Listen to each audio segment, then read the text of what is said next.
There is a secret in this story that most people won't see coming. And when it finally comes out, everything changes. Nobody wanted to deal with the old woman who showed up at the family reunion uninvited. 5 people told her to leave. But when she sat down at the table and opened her mouth, she said something that silenced every person in the room. And what happened after that?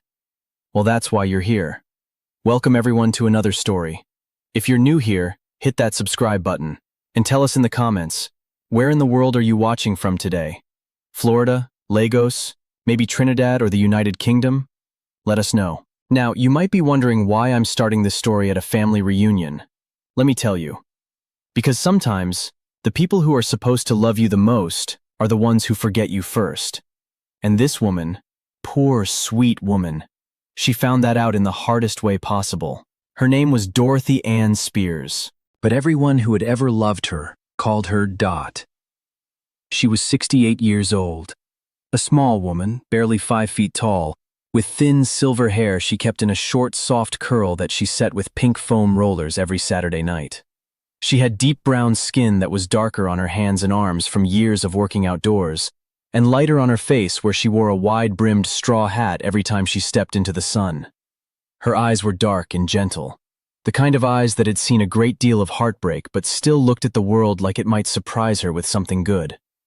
She had a gap between her bottom teeth that she covered with her hand when she laughed, though she didn't laugh as often as she used to.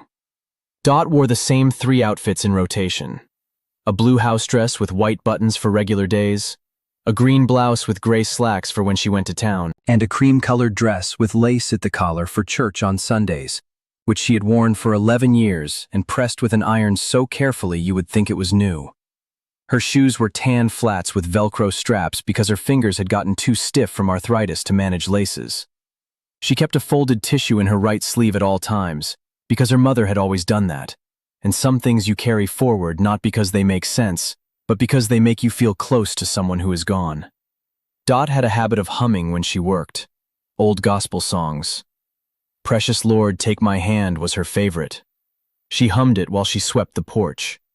She hummed it while she watered the small vegetable garden behind the house. She hummed it while she washed the dishes in the evening, standing at the kitchen sink with the window open and the evening air coming in and the sound of crickets mixing with the melody like they were trying to sing along. She lived alone in a small yellow house on a dirt road outside of a town called Belhaven in eastern North Carolina. The house had been in the Spears family for 3 generations.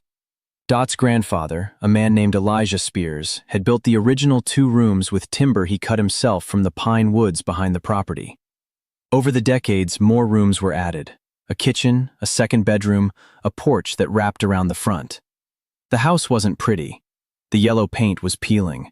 The screens on the porch had holes patched with duct tape. The plumbing groaned when you turned on the hot water, like the pipes were complaining about being old, which Dot understood because she complained about the same thing. But the house was clean. Dot kept it spotless. She mopped the kitchen floor every morning before she ate breakfast. She wiped the counters twice a day.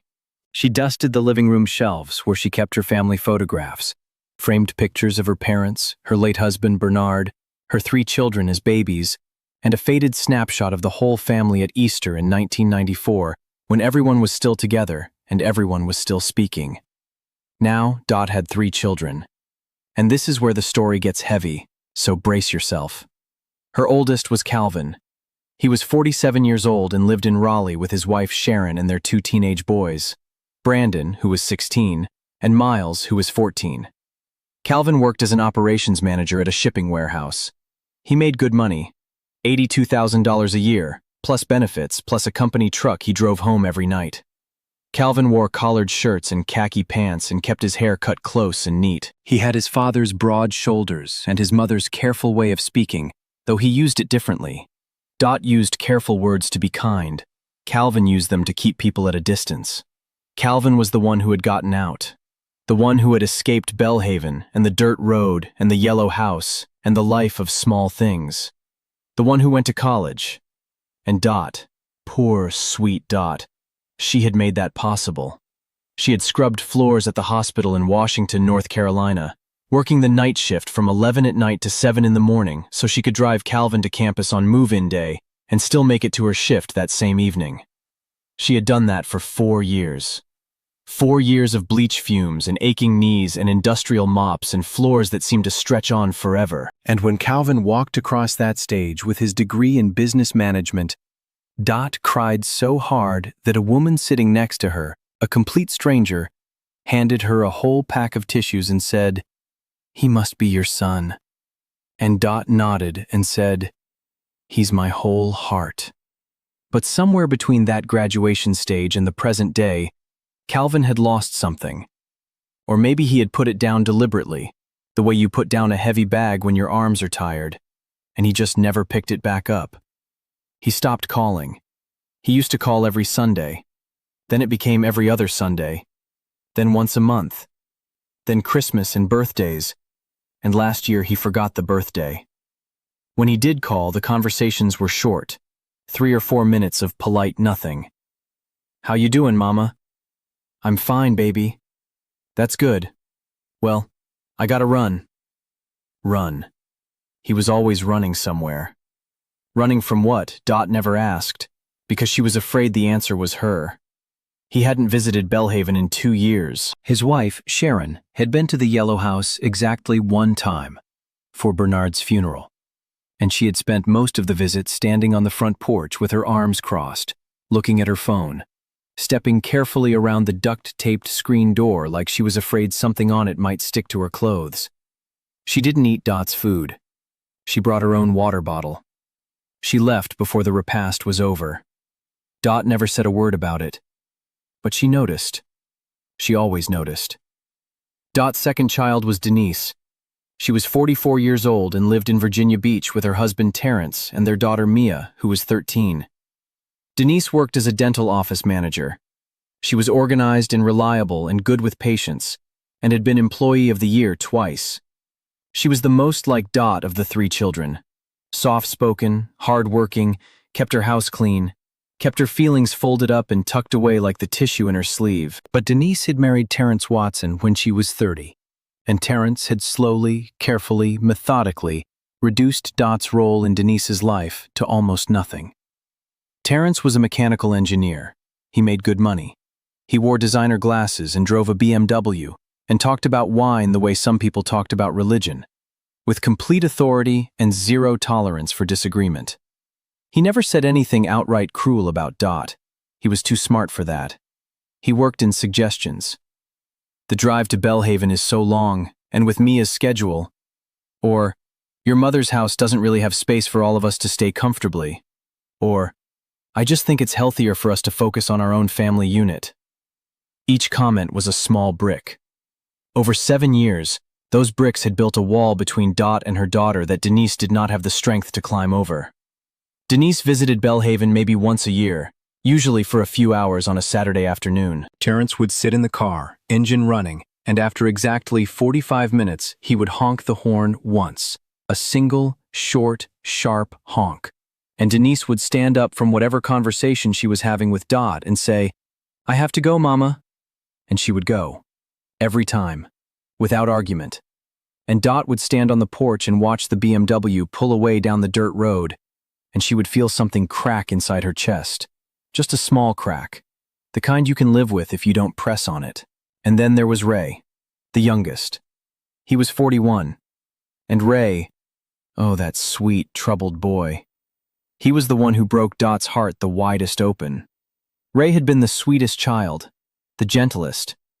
He was the one who would sit on the porch with Dot on summer evenings, both of them in the rocking chairs, listening to the crickets and the frogs down by the creek, and he would ask her to tell him stories. About Elijah building the house, about Bernard courting her with wildflowers he picked from the ditch by the highway because he couldn't afford real ones. About Dot's mother, who could quilt faster than anyone in the county and sang hymns while she stitched. Ray listened to every story like it was the first time he was hearing it, even when it wasn't. He was the one who helped Dot in the vegetable garden without being asked, pulling weeds, turning soil, carrying the watering can that was too heavy for her. He was the one who, at 10 years old, made her a birthday card out of green construction paper and glitter glue that said, "Best Mama in the whole world." He spelled whole wrong, and the glitter got everywhere, and Dot kept that card in her Bible, Psalms, between chapter 23 and chapter 24, and it was still there today, 28 years later, shedding tiny flecks of gold glitter onto the pages like confetti. But Ray had gotten into trouble in his 20s. Drugs first. Prescription painkillers after a work injury that nobody treated properly. Then harder things. The kind of things that swallow people whole. Then the wrong friends who gave him the wrong ideas, and money problems that spiraled into legal problems. He did 18 months in the county jail for theft. He had stolen from a job site to pay a debt he owed to people you do not want to owe debts to. When he got out, he was 27 and felt like he was 70. He moved to Greenville, got a job laying tile and hardwood floors, and slowly, painfully, one day at a time, he put his life back together. He was sober now, had been for 6 years. He went to meetings every Tuesday night at a church in Greenville where they served bad coffee and spoke the truth. He had a small apartment with a dog named Biscuit, a brown mutt with one ear that stood up and one that flopped over, who slept on his feet every night and followed him from room to room like a shadow with a wagging tail. But Ray carried the shame of those lost years like a stone in his back pocket. Heavy and smooth, and always there. It made him pull away. He didn't call Dot because hearing her voice reminded him of who he used to be, and who he became, and the distance between those two people was too painful to measure. When she called him, his phone went to voicemail more often than not. His messages back were always the same. "Hey mama, I'm good, just staying busy, love you." 5 words and a lie, because busy wasn't the reason he didn't call. Shame was the reason. And shame is the loneliest thing in the world, because it convinces you that you don't deserve the people who love you. So Dot was alone, in a yellow house on a dirt road, with her garden and her hymns and her photographs on the shelf, and the glitter-covered card in her Bible, and the cream-colored dress she pressed every Saturday night for church, where she sat in the 3rd pew from the front and sang, "Precious Lord, take my hand," louder than anyone in the room. Because singing was the one place where her loneliness couldn't follow her. In the middle of a hymn, with her voice rising up through the rafters and the sunlight coming through the stained glass and the congregation swaying around her, Dot was not alone. She was part of something. She was held. Now, Dot also had a job. Well, not a job exactly. She had a way of being useful. 3 days a week, Monday, Wednesday, and Friday, Dot cleaned houses for families in Belhaven and the surrounding area. She had been doing it for 30 years, ever since Bernard's back gave out and he couldn't work at the sawmill anymore. She charged $40 per house, which was less than she should have charged. But Dot was not the kind of woman who argued about money. She brought her own supplies, a bucket, a mop, rags she cut from old towels, a spray bottle of vinegar and water she mixed herself. She cleaned 3 houses a day. That was $120 a week, $480 a month, plus her Social Security check of $760. That was how she lived. One of the houses she cleaned belonged to a family called the Maids, Tom and Janet Maid. They lived in a large brick house on the nice side of Belhaven, 5 bedrooms, a pool, a 2-car garage with a boat in it. Tom was a retired dentist. Janet did something with real estate. They were kind enough to Dot. Janet always left a glass of sweet tea on the counter for her, but they had a way of talking about her that Dot couldn't help but overhear sometimes. Once, while Dot was cleaning the upstairs bathroom, she heard Janet on the phone in the hallway say, "Oh, she's fine. She's been coming for years. She's just the maid." Just the maid. That phrase sat in Dot's chest like a pebble in a shoe, not sharp enough to stop her walking, but always there. But what nobody knew about Dot, what none of them knew, not Calvin, not Denise, not Ray, not Janet Maid, not a single soul in Belhaven, was that Dot had a secret. A secret that had been sitting quietly for almost 3 years, growing in the dark like a seed in winter soil, waiting for the right moment to break through the ground. And that moment was coming, sooner than anyone expected. But what happened next changed everything. It started with a letter. On a Tuesday morning in September, Dot walked to her mailbox at the end of the dirt road. It was one of those heavy, humid Carolina mornings where the air felt like a wet towel draped over the whole county, and the cicadas were screaming in the pine trees like they were angry at the heat. Dot's mailbox was dented on the left side. A teenager had hit it with a baseball bat 3 years ago, driving past at midnight, and Dot had never fixed it because she couldn't afford a new one, and the old one still opened and closed, which was all she needed. She pulled out the usual. An electric bill, $62, which was lower than summer because she had started turning off the air conditioning at night and sleeping with the windows open. A circular from the Piggly Wiggly advertising ground beef at $3.49 a pound. A postcard from the church about the fall revival, October 12th through 14th, guest preacher from Rocky Mount. And underneath all of that was a thick white envelope, heavy, high-quality paper. The return address was printed in small, professional letters. Henderson and Associates, Attorneys at Law, New Bern, North Carolina. Dot had never heard of them. She had never received a letter from an attorney in her life. She turned the envelope over in her hands. Her name was on the front. Dorothy A. Spears. Typed, not handwritten. Official. She carried the mail inside, set everything on the kitchen table, and sat down in her chair. The wooden chair with the cushion she had sewn herself from fabric scraps. The chair where she ate every meal and read every piece of mail and said every prayer. She opened the envelope with a butter knife, careful not to tear whatever was inside.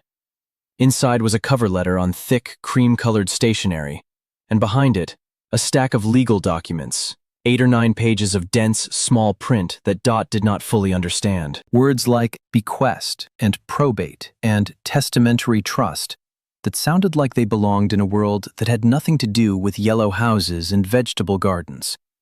But the letter itself, the letter she understood perfectly. It was about a man named Leonard Polk. Leonard had been a farmer about 15 miles north of Belhaven. He and his wife May had been friends of Dot and Bernard for over 30 years. They used to play cards together on Friday nights, spades, always spades, Dot and May against Bernard and Leonard, at the Polk's kitchen table, with a radio playing low in the background and a plate of May's coconut cake sitting on the counter for when someone got hungry.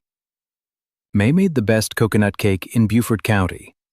She frosted it with real cream cheese icing that she whipped by hand because she said electric mixers made it too thin. Dot never told her this, but she tried to copy that recipe for years and never got it right.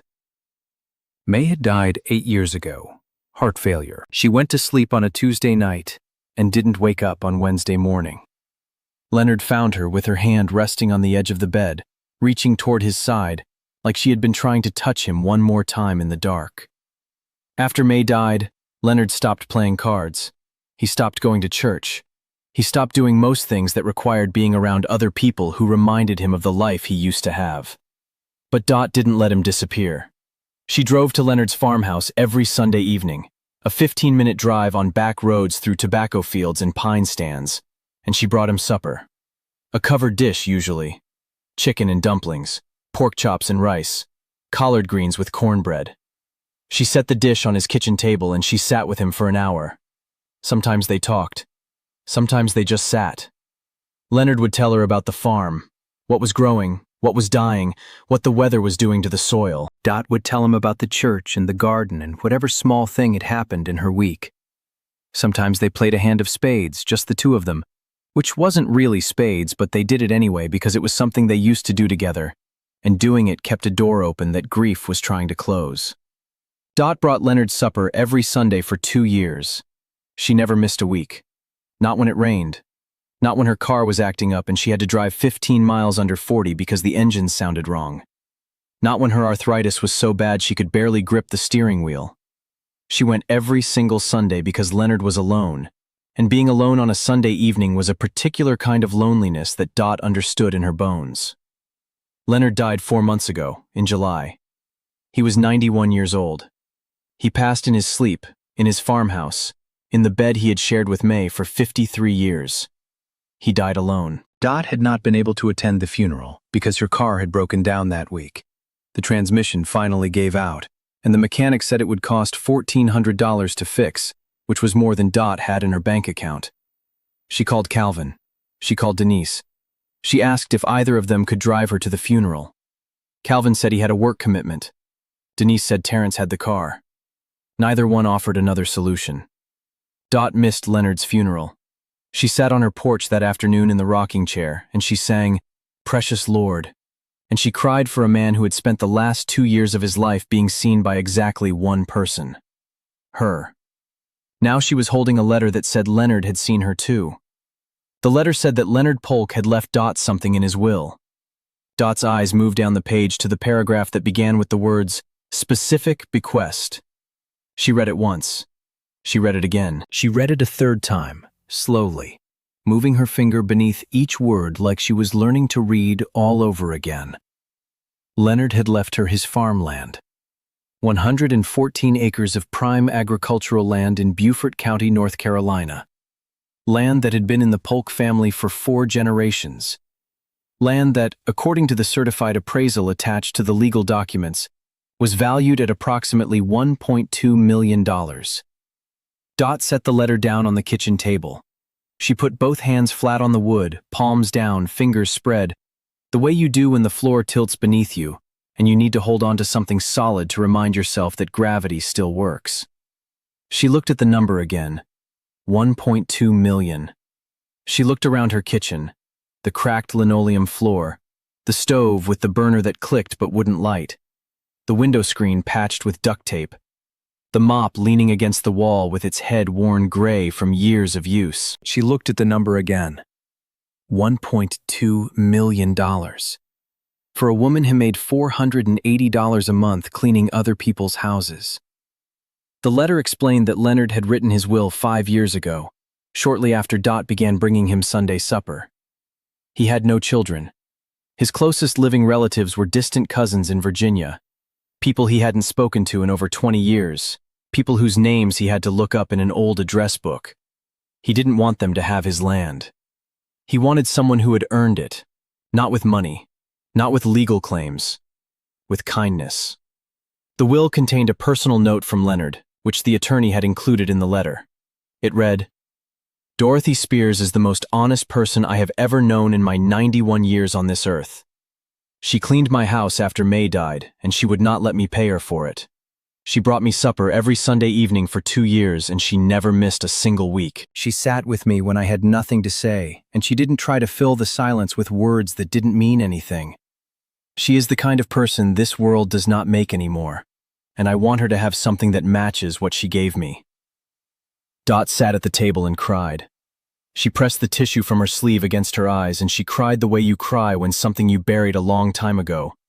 The belief that your goodness matters, that someone is watching, that the quiet things you do in the dark are not invisible, comes up out of the ground and stands right in front of you, alive and real. Now here is where the story takes a turn nobody expected. Dot did not tell anyone about the inheritance, not at first. She needed time to think. She called the law firm and spoke with a young attorney named Kevin Henderson, who explained the process. The land transfer would take a few weeks to finalize. There were no outstanding debts on the property. The taxes were current. The land was Dot's, free and clear, as soon as the paperwork was processed. Kevin also told her something else. He said that 3 weeks after Leonard's death, a man had contacted the law firm asking about the estate. The man said he was a relative and wanted to know if the farmland was part of the estate and whether it could be purchased. Kevin had told him the land was bequeathed to a named beneficiary and was not for sale. "Who was the man?" Dot asked. Kevin checked his notes. He said his name was Calvin Spears. Dot's heart stopped. Her own son. Calvin. The one she had put through college by scrubbing hospital floors at night. The one who called 4 minutes on Christmas. The one who hadn't visited in 2 years. He had heard about Leonard's death. News travels fast in small counties. And he had called a law firm to ask about buying the land. He didn't call his mother. He didn't ask how she was doing. He didn't offer condolences about her friend. He called a lawyer to ask about money. And Calvin wasn't the only one. Kevin told Dot that a second inquiry had come in a week later, this one from a woman named Denise Spears Watson. She asked the same questions. How much was the land worth? Was it for sale? Could she be contacted when the estate was settled? two of her three children, sniffing around a dead man's land like dogs around a dinner table. And neither one of them had called their mother. Dot thanked Kevin. She hung up the phone. She sat in her kitchen and she felt something she had not felt in a long time. Not sadness. She was past sadness. She was used to sadness the way she was used to the groaning pipes. It was just part of the house.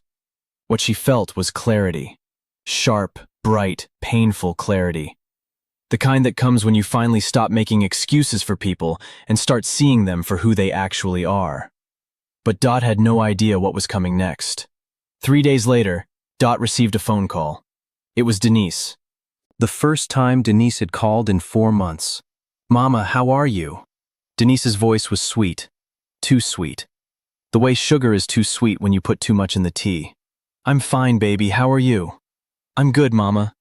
Listen, I was calling because, well, Calvin and I have been talking, and we thought it would be nice to have a family reunion. Get everyone together. It's been so long since we've all been in one place. A family reunion." Dot pressed her lips together. Her children, who couldn't find the time to call, who couldn't remember her birthday, who hadn't sat at her table in years, suddenly wanted a reunion. "When were you thinking?" Dot asked. "The first Saturday of October. Calvin said he'd host it at his place in Raleigh. We'd love for you to come." Dot was quiet for a long moment. She could hear Terrence's voice in the background, saying something she couldn't make out but could feel. A low, impatient murmur, like a man waiting for a transaction to close. "I'll be there," Dot said. She marked the date on her calendar from the free clinic. She pressed her cream-colored dress. She set her curlers Saturday night, and she made a plan. What she did next was something nobody expected. Dot called Kevin Henderson and asked him to prepare 2 documents. The first was a certified copy of the land appraisal. The second was a new document, a trust. Dot was placing the 114 acres into a charitable land trust. The trust would preserve the farmland as working agricultural land and would generate income through sustainable farming leases. The income would fund 3 things: a college scholarship for students from Beaufort County, a weekly meal program for elderly residents who lived alone, and a maintenance fund for the Bellhaven AME Church, where Dot sang in the 3rd pew every Sunday. None of the income would go to Calvin. None would go to Denise. None would go to Ray, though Ray had not called asking about money, which Dot had noticed, and which mattered more than Ray probably knew. The trust was to be called the Bernard and Dorothy Spears Community Trust. Dot signed the papers on a Wednesday. Then she folded them neatly, placed them in a purse alongside the letter from Leonard's will, and she waited for Saturday. And just when she thought she was ready, it got harder. The reunion was at Calvin's house. A nice house, 4 bedrooms, new kitchen, a back deck with a gas grill. There were about 25 people there. Calvin's wife Sharon and their 2 teenage children, Denise and Terrence, and their daughter, 2 of Bernard's sisters, a handful of cousins, neighbors, friends. There was a table of food on the deck, music playing from a speaker, children running in the yard. It looked like a family. It smelled like one, too. Barbecue and potato salad and peach cobbler. Dot arrived in a car she had borrowed from her neighbor, Harold Brooks, who went to her church and didn't ask questions when she said she needed to drive to Raleigh on a Saturday. She wore the cream-colored dress with the lace collar. She had set her curlers the night before, and her silver hair was soft and neat. She carried a covered dish in both hands. Butter beans, cooked the way Bernard used to love them, with smoked turkey necks and sweet onions, simmered low for 3 hours until the beans were creamy and the meat was falling off the bone. She had been cooking butter beans this way for 40 years.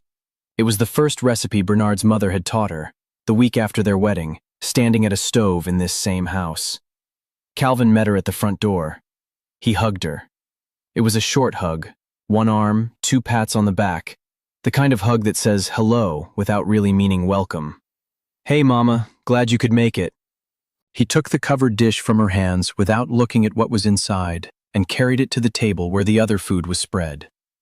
Sharon waved from across the living room, a small wave, barely lifting her hand from her phone. Denise came over and hugged Dot. Longer than Calvin had, but careful, like she was hugging something fragile she wasn't sure she was supposed to touch. Terrence nodded from the couch where he was sitting with a plate of food balanced on his knee, his designer glasses reflecting the television. He did not get up. Mia, Denise's 13-year-old daughter, said, "Hi, Grandma Dot," and then went back to her phone. Calvin's boys, Brandon and Miles, were somewhere in the house. Dot could hear them but couldn't see them. They did not come out to greet her. Ray was not there. Dot looked for him the way she always looked for him, quickly, with her eyes scanning every room, her heart holding a small, stupid hope that she knew would be disappointed. He was not in the kitchen. He was not on the deck. He was not in the yard. She let the hope go and sat down. For the first hour, Dot sat in a folding chair near the food table and watched her family. She watched them laugh and eat and take photographs of each other with their phones and talk about vacations and promotions and new cars. Nobody sat next to her. Nobody asked her about her garden or her health or her church or what she had been doing for the past 2 years since anyone had visited. A cousin named Brenda, Bernard's niece, came over briefly and said, "Miss Dot, you look good," and then walked away to refill her plate. That was it. That was the extent of Dot's participation in her own family's reunion. She sat in that chair and she felt it. The old, familiar feeling of being in a room full of people who shared her blood, and not one of them noticing she was there. She was furniture. She was wallpaper.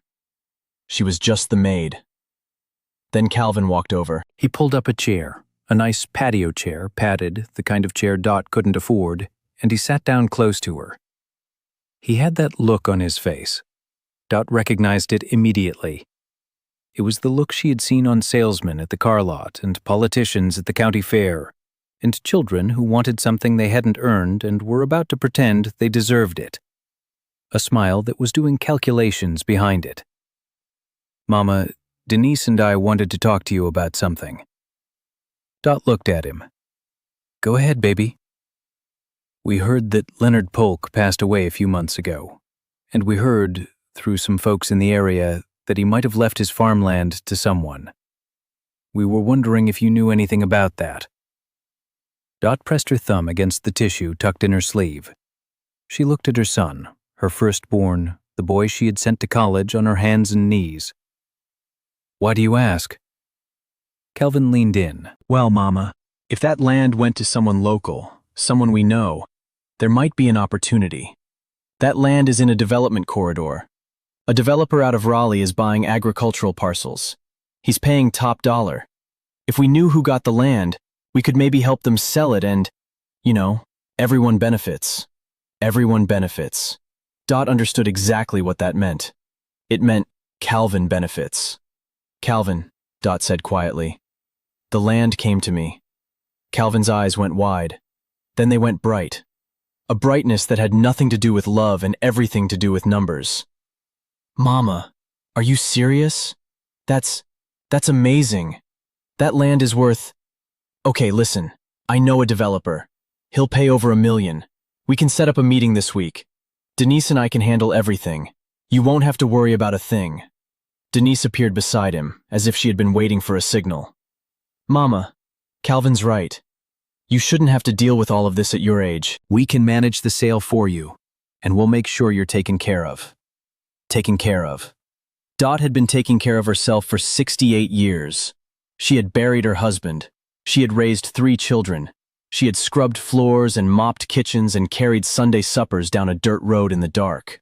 And now her children, who couldn't remember her birthday, who couldn't visit, who couldn't call for more than 4 minutes, wanted to take care of her. As long as there was $1 million attached. Dot looked at Calvin. She looked at Denise. She reached into her purse. "I need to tell you both something," she said, "and I need everyone to hear it." She stood up from her chair. The backyard went quiet. 25 people turned to look at the small woman in the cream-colored dress standing by the food table with an envelope in her hand. "Most of you know me as Dot," she said.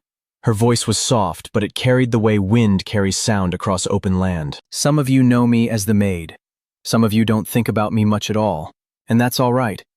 I've lived 68 years without needing anyone's attention." She held up the envelope. "A few months ago, my dear friend Leonard Polk passed away. He was a good man, a farmer, a card player, a friend to me and Bernard for 30 years.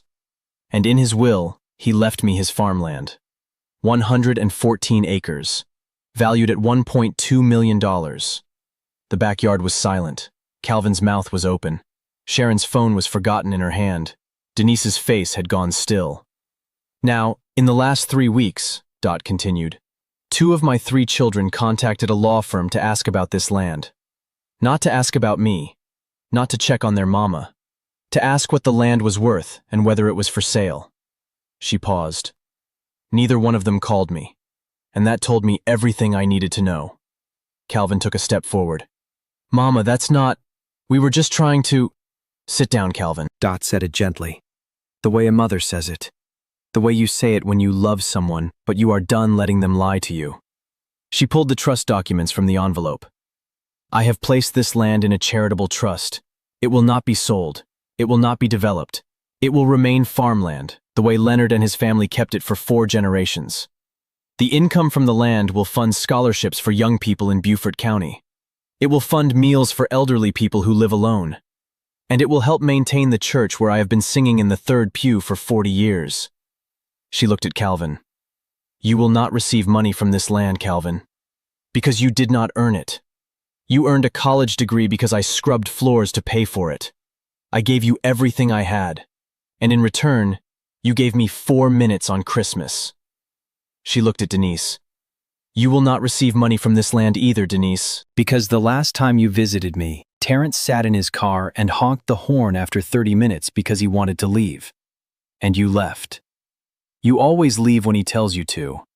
And one day you are going to have to decide if you are his wife or my daughter, because right now you are only one of those things. The yard was completely still. Nobody moved. Nobody spoke. And then a voice came from the side gate. Mama?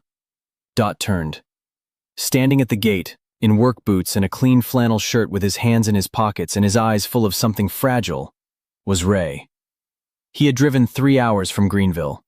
He had not been invited. He had heard about the reunion from a cousin who posted about it online. He came anyway, even though he wasn't sure he was welcome. Even though shame had been telling him for 6 years that he didn't deserve to stand in the same room as his family. Dot looked at her youngest son, the boy who had made her a construction paper birthday card with glitter glue. The boy who had sat on the porch with her and listened. The boy who had fallen and gotten up and fallen again and gotten up again. Come here, baby, Dot said. Ray walked across the yard. His chin was trembling. His hands were shaking. He stood in front of his mother and he said, Mama, I'm sorry I haven't called. I'm sorry I disappeared. I was ashamed of what I put you through. I thought you were better off without me. Dot took his face in both of her arthritic hands, the hands that mopped floors and set curlers and carried covered dishes down dark roads. She looked up at him because he was a full foot taller than she was. Raymond Allen Spears, she said, don't you ever say I am better off without you. You are my child. You made mistakes. Everyone makes mistakes. But you are the only one of my children who didn't call a lawyer when they heard about the money. You are the only one who came here today not because of what I have, but because of who I am. And that right there, is worth more than 114 acres. Ray broke. He wrapped his arms around his tiny mother and he cried into her shoulder, right there in the middle of the yard, in front of 25 people who had spent the whole afternoon pretending she didn't exist. And Dot held him the way she had held him when he was small, tight, steady, like she was the only solid ground in a world that kept shifting. Calvin and Denise stood off to the side. They did not approach. They did not speak. The silence around them was heavy with things they had never said and would now have to carry. Dot pulled back from Ray and wiped his tears with the tissue from her sleeve.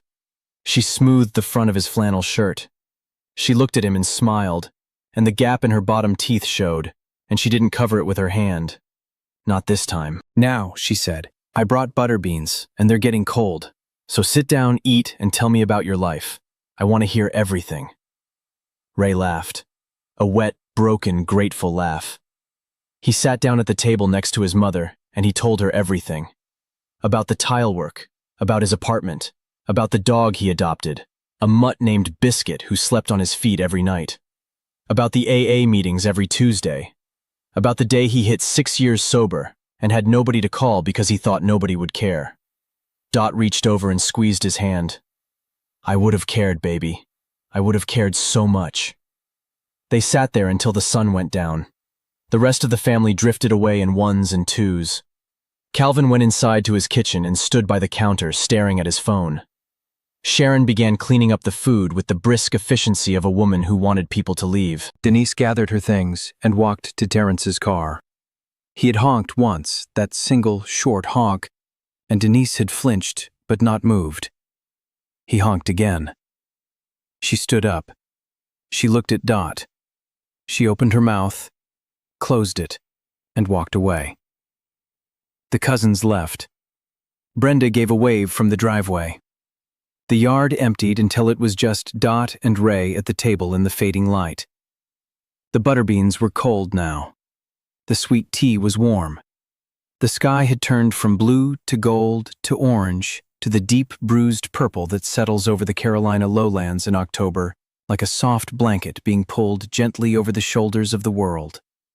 Lightning bugs were starting to come out, blinking in the hedge at the edge of Calvin's property like tiny, patient lanterns. Ray watched them blink. Dot watched them too. For a few minutes, neither of them said anything. They just sat in the kind of silence that is not empty, but full of everything that doesn't need to be said because it is understood. Mama? Ray said finally, his voice low and rough, like a man speaking around something lodged in his throat. That thing you said, about the trust, the scholarships and the meals for folks who live alone. About the church. You really did all that? I really did, baby. Signed the papers last Wednesday. Ray was quiet for a long moment. Leonard would have loved that. Dot smiled. Leonard would have said I was showing off, and then he would have shuffled the deck and beaten me at spades just to keep me humble. Ray laughed. This time it was a real laugh, full and clean, like water from a well that's been sitting still long enough to clear. It sounded like the boy he used to be. The boy with the glitter glue card. The boy on the porch. The boy who listened. Mama, he said, I think you're the richest person I've ever known. And I'm not talking about the land. Dot reached over and patted his hand, the way she used to pat his hand when he was small and scared of thunderstorms. Slow and steady, the rhythm of safety. Baby, rich is just a word people use when they don't know how to say blessed. And I have been blessed my whole life. I just had to wait 68 years for the rest of the world to catch up. Ray drove Dot home that night. 3 hours down dark Carolina highways, the headlights cutting through the pine trees, the radio playing low. An oldie station, Otis Redding and Sam Cooke and Aretha. They didn't talk much. They didn't need to. When they pulled up to the yellow house on the dirt road, Dot looked at it through the windshield. The peeling paint, the patched screens, the porch Ray's grandfather had built with his own hands, and she said, It's not much, but it's mine. Ray turned off the engine. Mama, can I stay tonight? I can sleep on the couch. Dot looked at her youngest son. The boy who came to a reunion he wasn't invited to. The man who drove 3 hours because he wanted to see his mother, not her money. You can stay as long as you want, she said. This house has always had room for people who come back. Ray started visiting every other weekend after that. He fixed the porch railing. He replaced the screen on the kitchen window.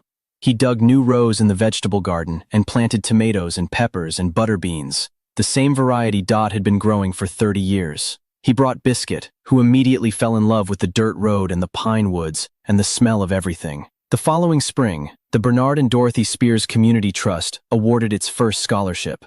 It went to a 17-year-old girl from Belhaven named Keisha Monroe, who wanted to study nursing at East Carolina University. Dot handed her the award letter on the church steps after Sunday service, and Keisha hugged her so hard Dot's curlers nearly came loose. The first Thursday meal delivery went to 14 elderly residents living alone in the area, including Mrs. Dolores Green, who was 82 years old and hadn't had a home-cooked meal brought to her door in over a year.